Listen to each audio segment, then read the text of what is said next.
The Ozark Mountains in Missouri in 1910. The Mountain Sisters' horrible bed experiments. Two sisters who lived alone tricked 39 men into coming to their house by promising them work and a place to stay. Then they locked them in a bed in their cellar. The men stayed. No one picked up the mail. A boy found carved symbols buried in the woods that were dark. When Deputy Vance finally got inside their house, he found a locked ledger with 39 names, 39 cold experiments, and clinical notes on forced practices and pregnancies that made the courtroom go silent. Through ink, bone, and a deputy who wouldn't look away, their twisted secret finally came to light. Both sisters paid a terrible price in the end. But why do women want to turn men into experiments? And was any punishment really enough? Please leave a comment to let me know where you are watching from. And if you're brave enough to go on this journey, subscribe so you don't miss stories that show the worst parts of human nature. The Missouri Ozarks got cold, and early in the fall of 1910, postal carrier Silas Croft couldn't ignore the feeling of unease that came with it. For months, packages that no one had claimed had been piling up in his sorting room. Each one was addressed to men who were supposed to be working at the Kane homestead in the hollow they called Kane's Gap. A pocket watch that was ordered from a Chicago catalog sat there, paid for but never picked up. The name on the address for a set of work gloves from Street Lewis was fading in the autumn light. Croft had been delivering mail along these mountain roads for 15 years, so he knew how to work with people who were only there for a short time. Men came and went with the seasons, but they always picked up their packages before leaving. These men had just disappeared, leaving behind the little things they had worked hard to buy. Croft finally told Deputy Eli Vance, a lawman who had just moved from a nearby county, about his worries on a gray October morning. Vance was from out of town, so he listened differently than the locals who were used to the Kane sisters and their strange ways.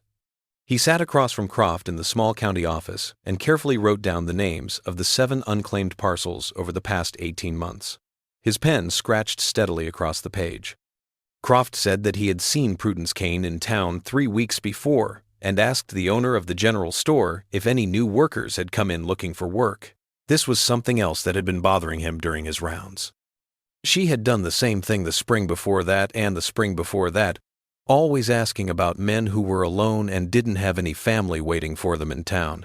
That very afternoon, Vance started asking questions. He began with the owner of the Mountain View Saloon, a rundown bar where traveling workers would gather to hear about jobs. The owner remembered a logger named Thomas Hewitt who had been drinking there in late spring to celebrate some good luck. Hewitt had told everyone at the bar that he had gotten a job with the Kane sisters, who were paying top dollar to help them clear trees and fix fences before winter set in. The logger said that Prudence Kane was a kind, soft-spoken woman who had come up to him outside the general store with her offer. The next morning, he packed up his bedroll and tools and left town, taking the narrow road toward Kane's Gap. No one had seen or heard from him since then, but the saloon owner said he had just assumed Hewitt had moved on after the job was done, which is what men like him often did. Vance took the county census records and land deeds and spread them out on his desk in the fading afternoon light. The Kane property was made up of 200 acres of thick woods and rocky land that were cut off from the rest of the world by geography and choice. Dr. Cornelius Kane was a doctor who had to leave Street Lewis in 1892 after publishing controversial theories on human breeding that the medical community called dangerous pseudoscience. His daughters were Ellsworth and Prudence Kane. The family had moved to this remote hollow, and after the parents died, the sisters lived there in complete isolation, except for Prudence's trips to town for supplies. People in the area thought they were harmless oddballs, single women who kept to themselves and didn't bother anyone, but Vance was starting to see a different pattern in the bits of evidence he had. He widened his search by going to 3 nearby towns and talking to sheriffs who didn't keep very good records of temporary workers. He heard the same stories in each place.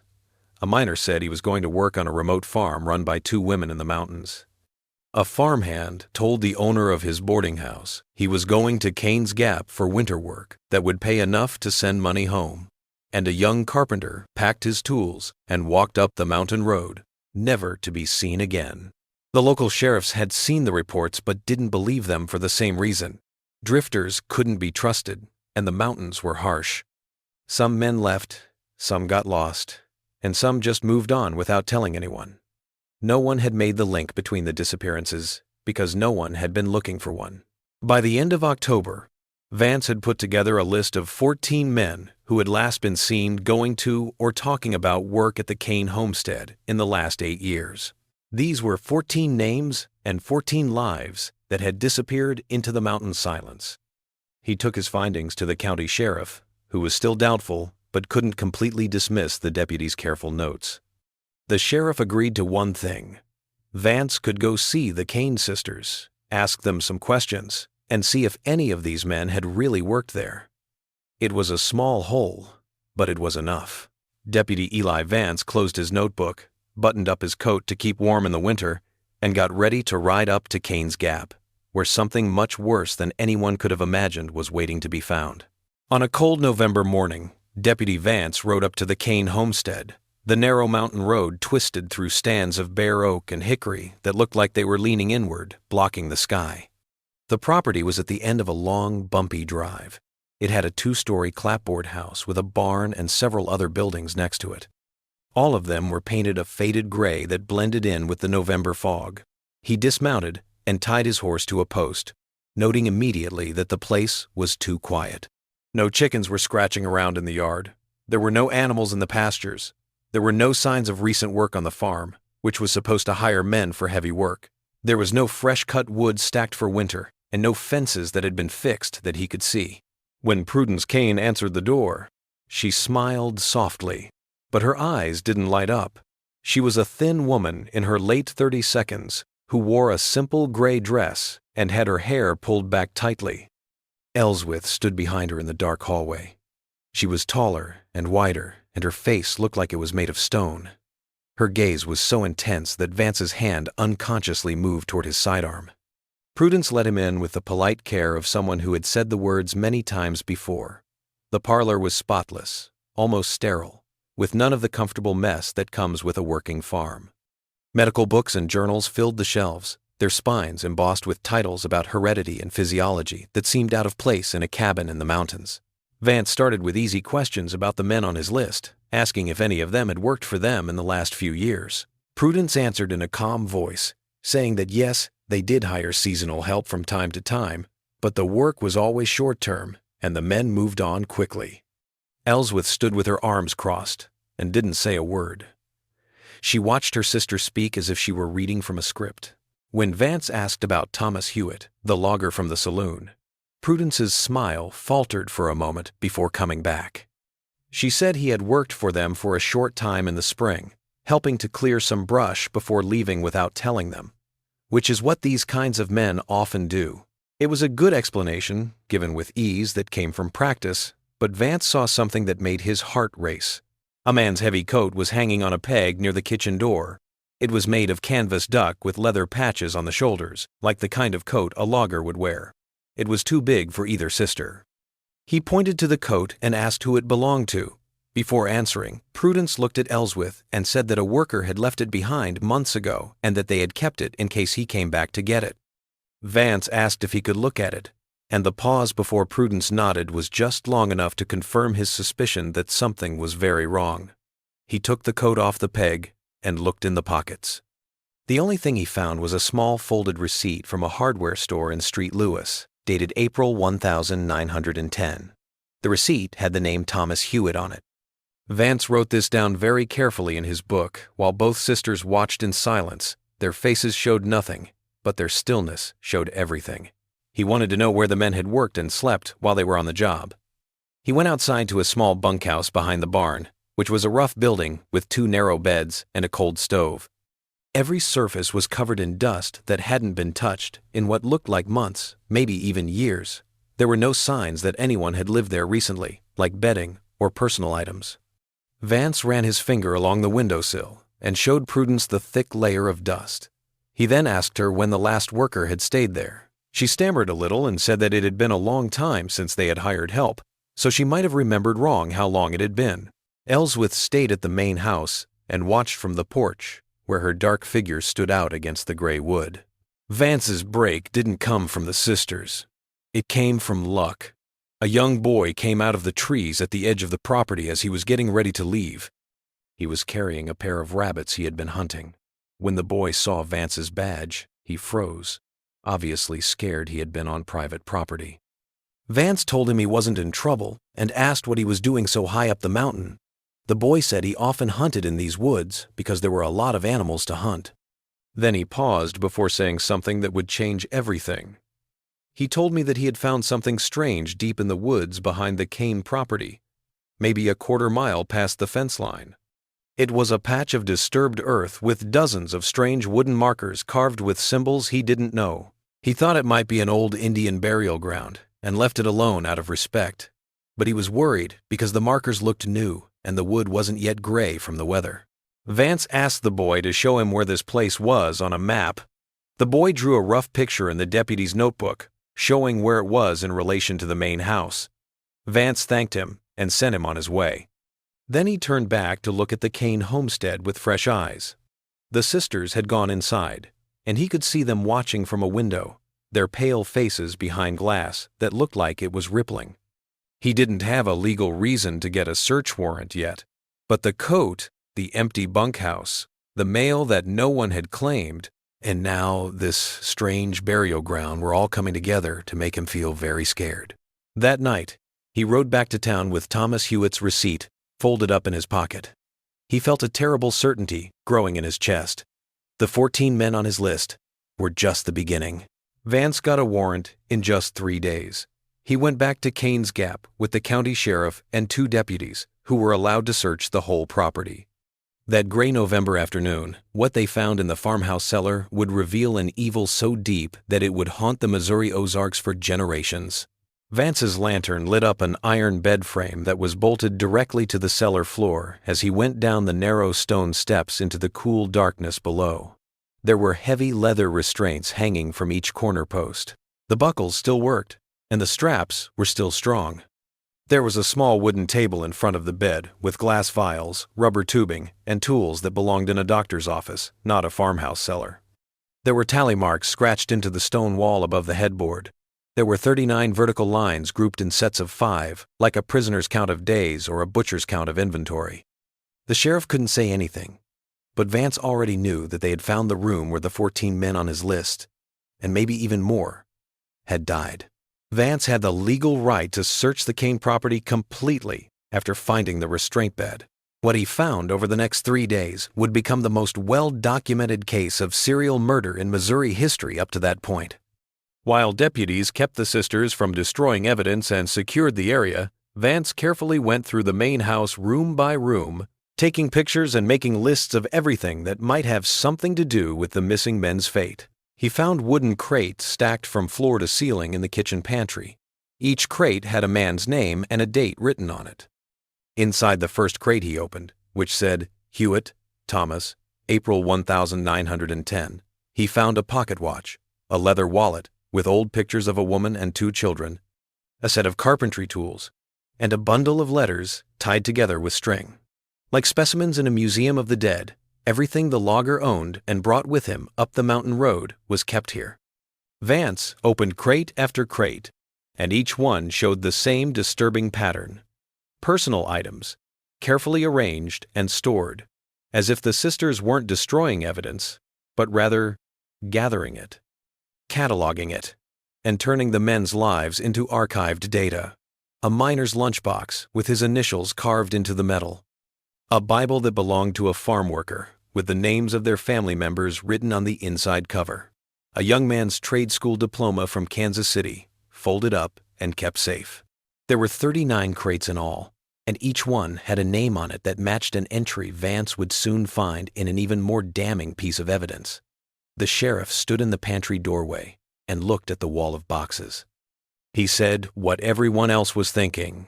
These men had not left the Kane homestead. They had been wiped out, leaving only the contents of wooden boxes stacked like firewood in a farmhouse pantry. Ellsworth's private study on the 2nd floor was where the most important discovery was made. She had kept the room locked, and Prudence finally gave her the key after an hour of silent resistance. There were floor-to-ceiling bookshelves in the study that were full of medical books, journals on heredity and eugenics, and bound copies of her father's unpublished writings. Vance thought, Doctor, Cornelius Cain's writings were disturbing because they were so clinical. He wrote about selective human breeding in a way that sounded like livestock management applied to people, and he drew diagrams of skull measurements and body proportions that he thought showed genetic superiority.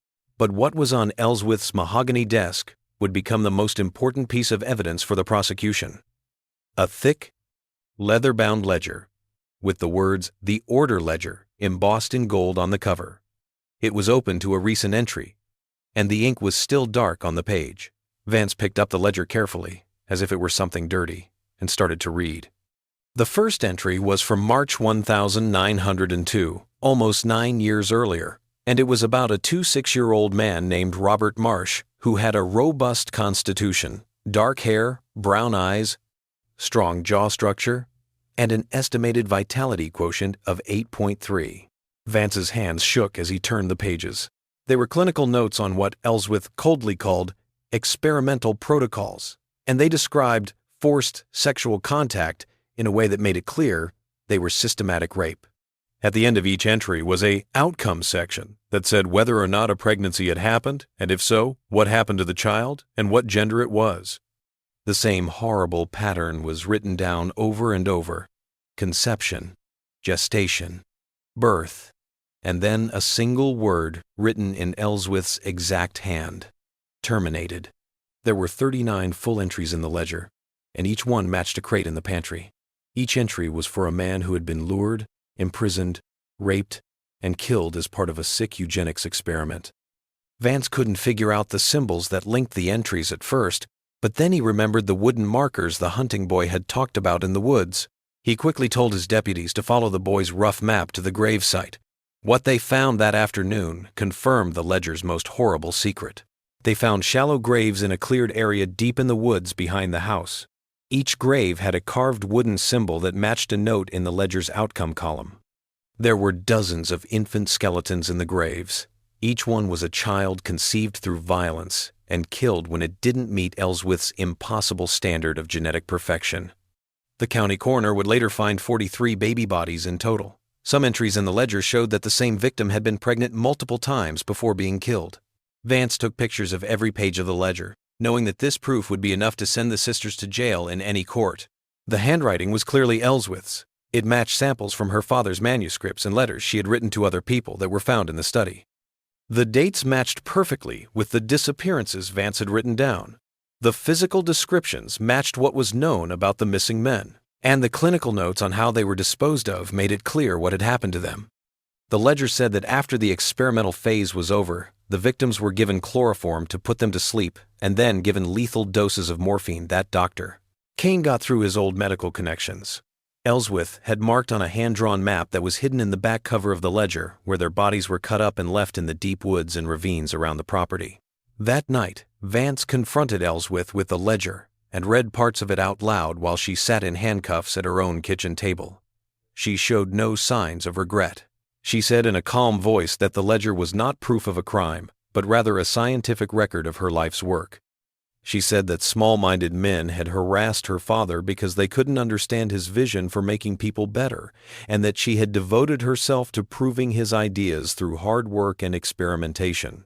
She said that the men were inferior genetic stock, and that she only needed them as biological material to try to breed a better human. She said that the fact that every pregnancy had ended in termination was not murder, but proof that the right formula had not yet been found. Prudence sat across from her sister, who was crying, but Ellsworth's face stayed as cold and clinical as the entries in her huge journal. That night, the sheriff officially arrested both sisters on 39 counts of murder.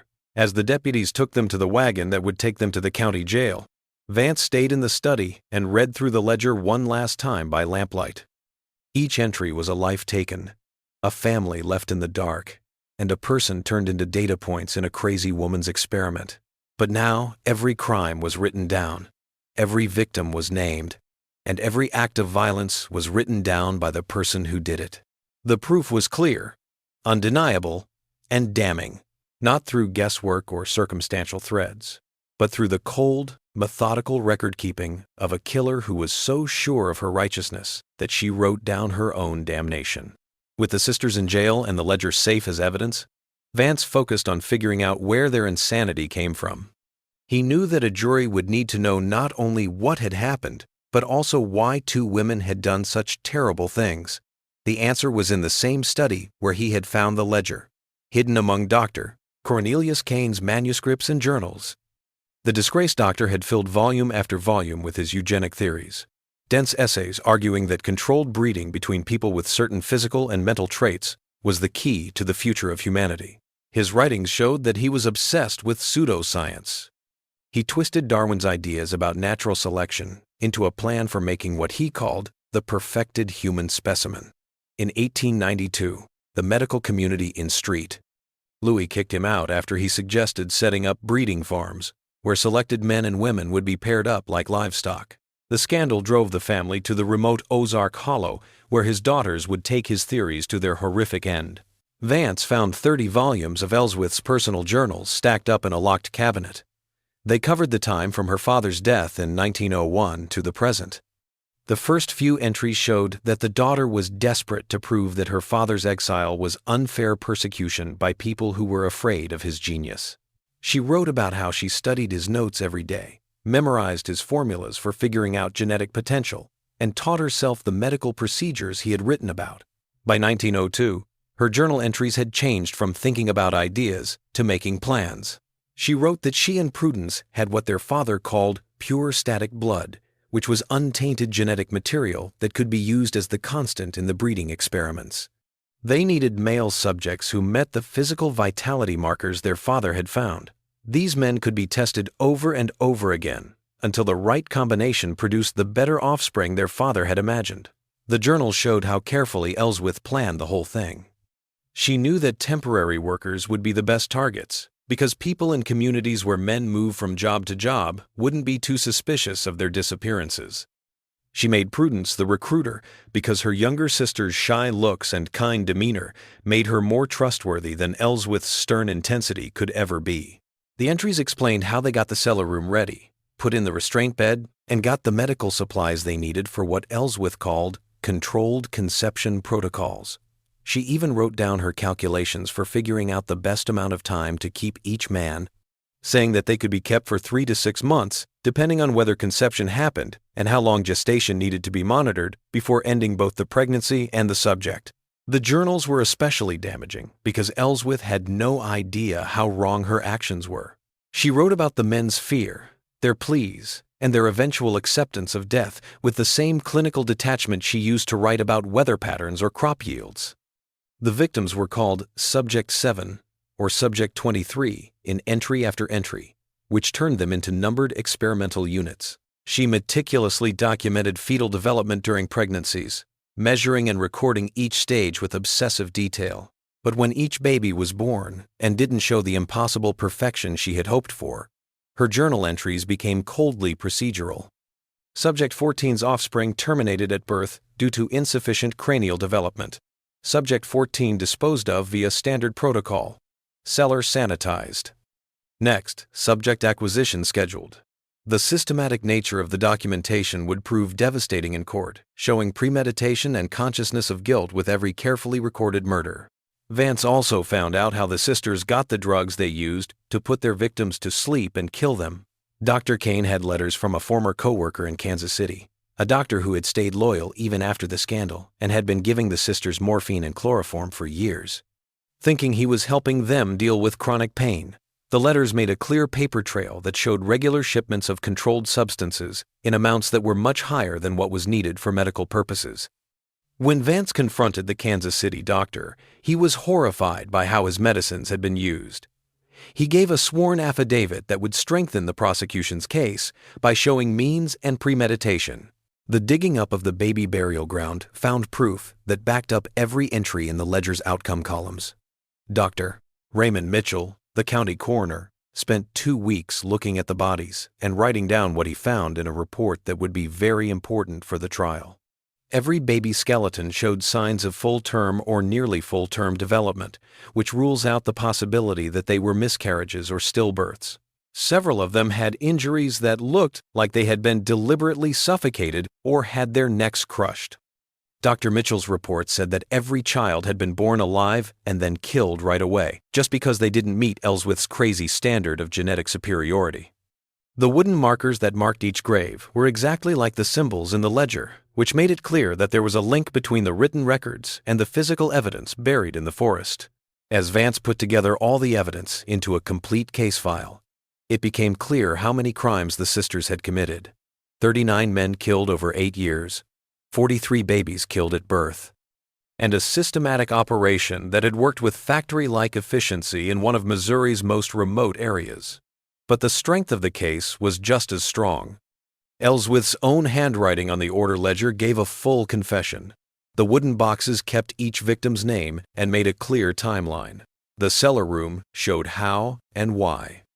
The journal showed that the murders were planned and showed the sick ideas that drove the killers. The remains of the baby confirmed the ledger's most terrible discoveries.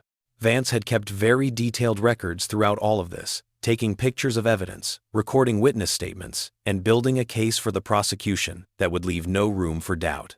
When Vance finally told the county prosecutor what he had found in early December 1910, the lawyer sat in shock for almost an hour, flipping through the ledger and journals before speaking. He told Vance that in 20 years of practicing law, he had never seen a case with so much evidence that was so bad. There was clear and convincing evidence for every part of a murder conviction. The prosecutor quickly asked for a trial date in the new year, sure that justice for the 39 victims would be quick and sure. But before the trial could start, Prudence Kane made a choice that would change her from an accomplice to a witness. This choice would show the last bits of evil that the ledger alone could not fully show. In the cold weeks leading up to the trial in January, Prudence Kane spoke up in a way that would guarantee her sister's conviction and seal both of their fates. Prudence asked to meet with Deputy Vance and the county prosecutor after being put in separate cells at the county jail and being away from Ellsworth for the first time in her life. She wrote a 40-page confession by hand over 3 days in a small office next to the jail. A court stenographer typed it up, and lawmen saw it happen, making it an official document that would go down in Missouri legal history as one of the most chilling testimonies ever. Prudence's statement started with her childhood and talked about how their father had taught them in complete isolation, telling them that the outside world was full of inferior people who had persecuted him for being smart. She said that Ellsworth had been a devoted student of their father's eugenic theories and had taken in everything he said.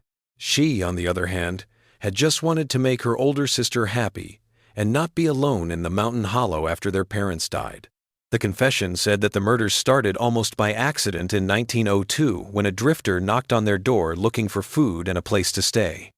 Ellsworth had seen a chance to put their father's ideas to the test, and Prudence had helped keep the man in the cellar too scared of her sister's rage to say no. When the first pregnancy happened and the baby was born, Ellsworth looked at the baby with cold accuracy, said it was genetically inadequate based on measurements she had taken, and then killed it with her own hands while Prudence watched in horror. Ellsworth, on the other hand, didn't stop.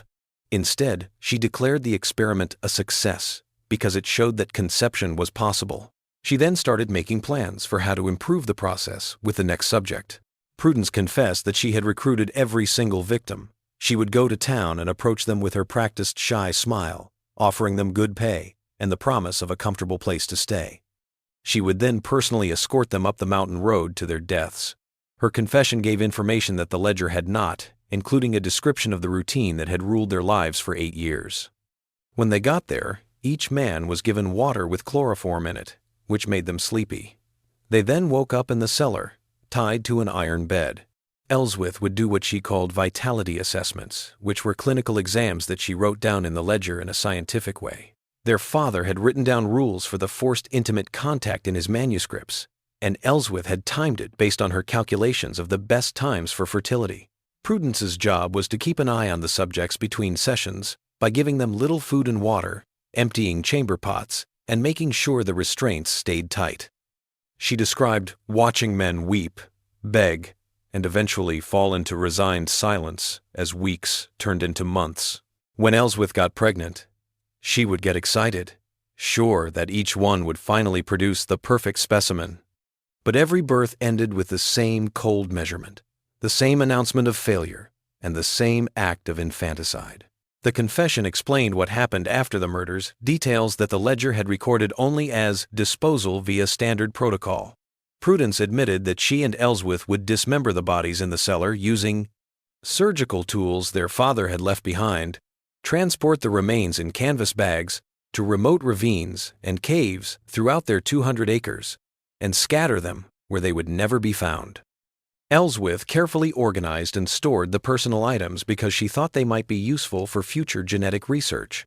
They were like a sick archive of the men whose lives she had taken. As Prudence wrote about the births and deaths of the babies, her handwriting got worse and worse. She said that Ellsworth had done the actual killings, but she had buried each tiny body in the forest plot and carved the wooden markers that matched the ledger entries, making a cemetery for children who had never been given names or chances to live. The trial started in March 1911 at the county courthouse. People came from all over Missouri to watch, and reporters came from as far away as Chicago and New York. The prosecution's case was devastating because it was so thorough. They showed the order ledger page by page while the families of the victims cried in the gallery. The court records show that it took 3 full days to read the ledger, and each entry was a long list of horrible things that made the packed courtroom silent. Prudence testified against her sister for 2 days.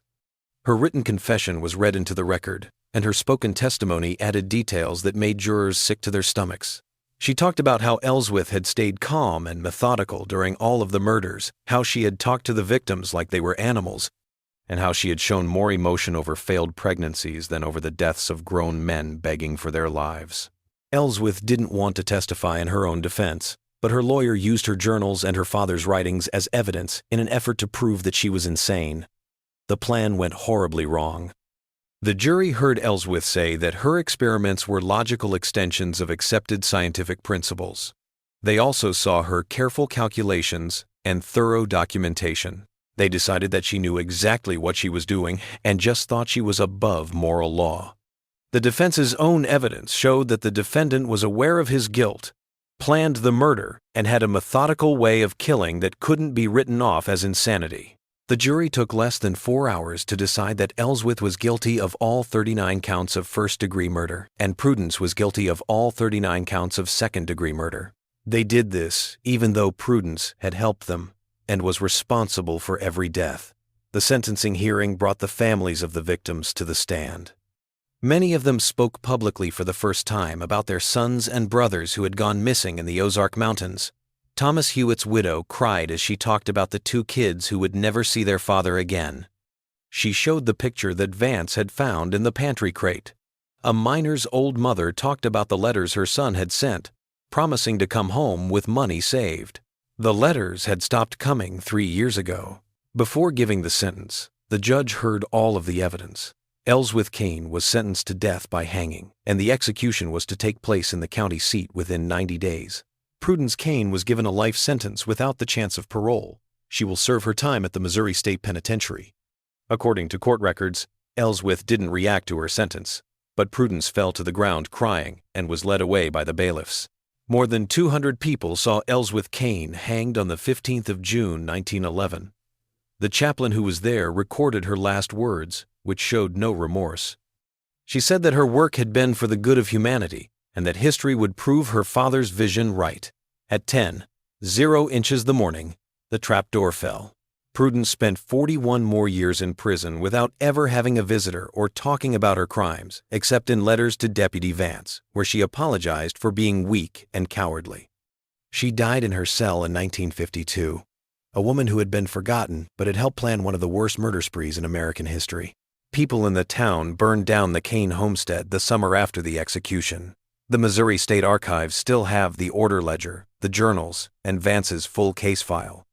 They are permanent records of the evil that was exposed, the justice that was served, and the 39 men whose names were finally spoken aloud and remembered.